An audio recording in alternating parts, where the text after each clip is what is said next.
Our next story is from the Indian Ocean. The Indian Navy has proved itself yet again here. They conducted a daring anti-piracy operation, an operation that lasted 40 hours. Did you know that India eliminates a lot of pirate threats in the Indian Ocean? Yes, mates. Every day, trillions of dollars worth of oil, food, and manufactured goods move through the Indian Ocean. Tankers from the Middle East, cargo ships from East Asia, fishing vessels from Africa, all sailing along the same crucial routes that keep the global economy alive.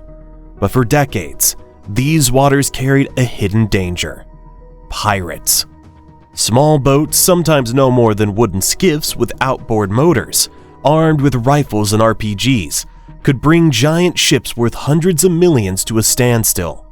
Crews kidnapped, ransoms demanded, shipping lanes disrupted. For years, piracy off Somalia and in the wider Indian Ocean was one of the world's most persistent maritime threats. But in the last year, something has changed.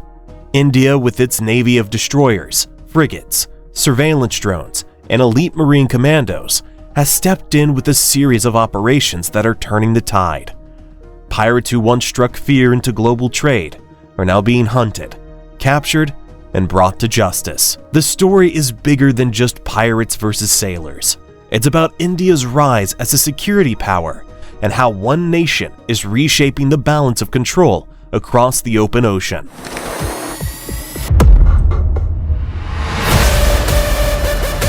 When most people think of pirates, they picture eye patches and wooden ships. But modern piracy is very real and very deadly. At its peak in 2011, Somali pirates held more than 700 hostages and hijacked dozens of ships. They raked in hundreds of millions in ransom payments. And while international patrols did push piracy down for a while, it never truly went away.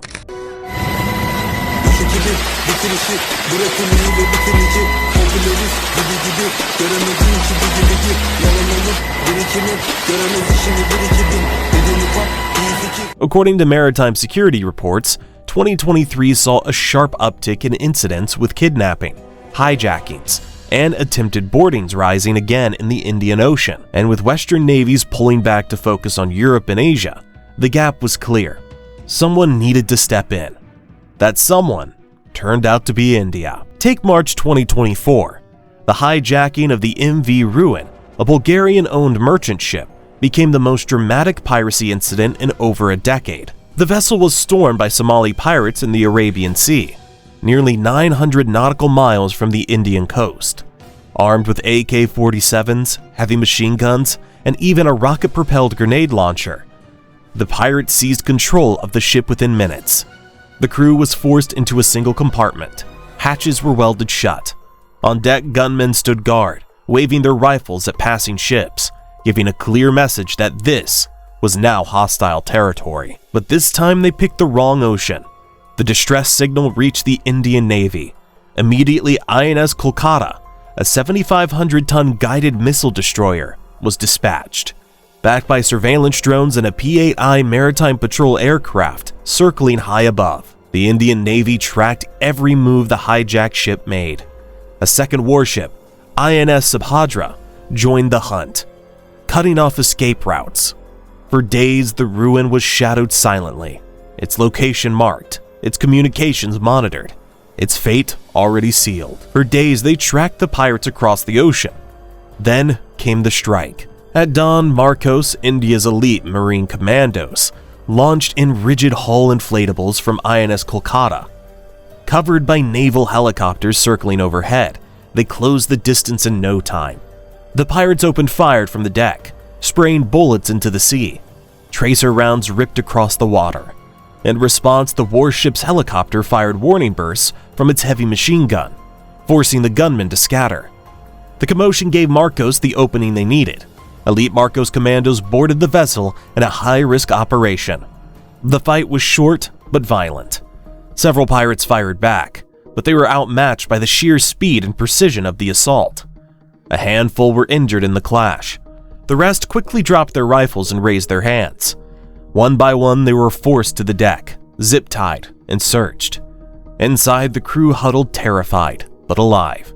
17 sailors were freed without injury, pulled out by Marcos' teams, who had cleared the ship room by room. The image of them stepping onto the deck, blinking into daylight, while their captors lay face down in handcuffs, was the moment the world realized piracy in the Indian Ocean had met a new enemy. The pirates, instead of vanishing back into Somalia, were transported to Mumbai, where they now face trial. For the first time in years, the image of pirates being marched into Indian custody sent shockwaves across the region. This wasn't an isolated case. Just weeks earlier, another warship, INS Sumitra, carried out 2 dramatic rescues within 36 hours.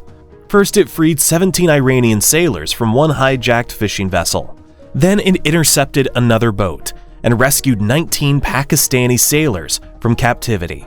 In yet another heroic show of valor, the Indian Navy freed at least 23 Pakistani nationals from the grasp of Somali pirates after a 12-hour operation in the Arabian Sea.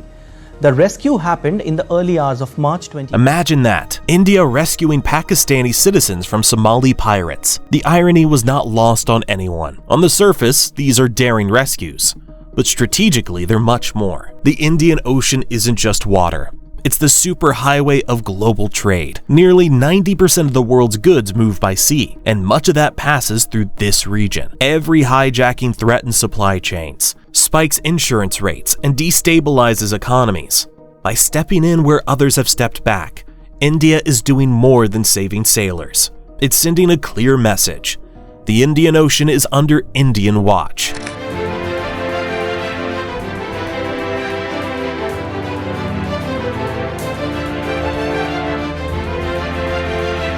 This is part of Operation Sankalp, India's long-term maritime mission that keeps its warships deployed from the Gulf of Aden to the Red Sea. Instead of just guarding its own ports, India is patrolling the world's busiest shipping lanes, projecting power hundreds of miles from its coasts. The contrast couldn't be more striking.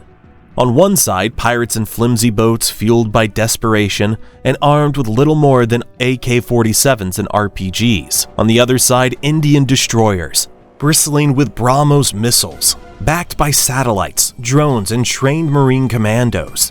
What makes these missions even more cinematic is the precision.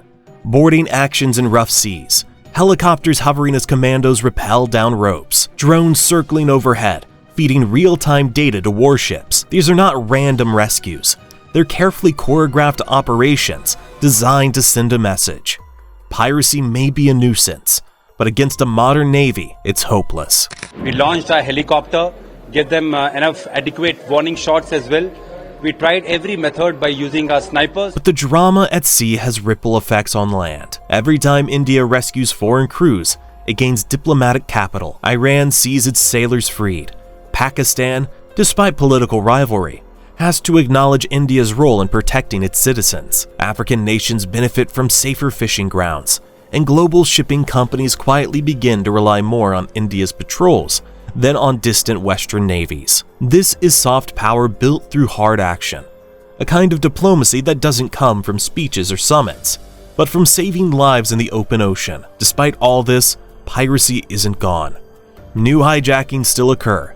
Just this year, Yemeni fishing boats have been seized, and Somali groups continue to regroup whenever patrols ease. In fact, the Indian Ocean saw a 20% rise in piracy incidents in 2023 compared to the year before. But what India has shown is that piracy is not unstoppable. With the right mix of force, surveillance, and political will, it can be contained and even crushed when confronted directly. And that's the real story behind these rescues. It's less about individual pirates and more about who controls the seas.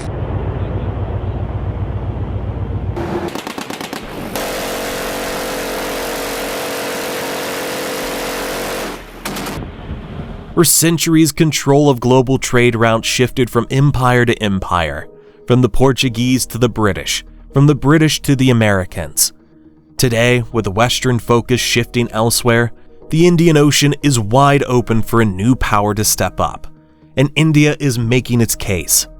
Every successful operation strengthens its claim to be the net security provider of the region.